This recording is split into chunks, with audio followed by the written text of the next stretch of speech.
श्री स्वामी समर्थ मित्रांनो, आज सकाळपासून आईच काम करतात आणि मी फक्त शिवत आहे, कारण की 2-3 दिवस राहिले. साड्या पण पूर्ण कंप्लीट झाल्या पाहिजेत. तर आई इकडं काय करतायत चला बघूयात.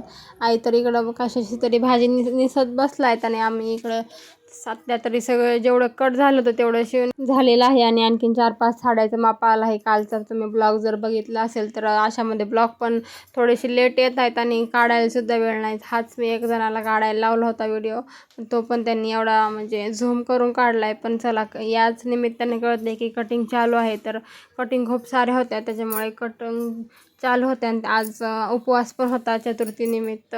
आईनी शाबू पण केला होता. ते शाबू वगैरे खाऊन घेतल्यानंतर कट करायला बसले. ते नंतर आईने पपई आणून दिली होती. तर एवढा मोठा राडा होता आणि त्याच्यामध्ये मला आईने पपई आणून दिली होती आणि मी एकटी खात होते घरामध्ये आणि बाहेर यांचं काम चाललं होतं पपई खायचं, आणि मला घरात आणून दिली होती आईने. तर काम करत होते मी घरात त्याच्यामुळे, आणि यांचं चालू होतं इकडे बाहेर बसून पपई खायचं काम. तर नंतर सर्व कटिंग झाले. खूप कंबर पाठ गळली होती, त्याच्यामुळे बेडवर येऊन झोपले. तर ह्या बापलेकांचं काय चालू होतं बघा. पप्पा तर मोजत होते पैसे आणि दुर्वा बघत होती मोबाईल बंद पडला म्हणून पप्पाकडे गेली होती दुर्वा मोबाईल. आता काय पप्पा देत नसतात.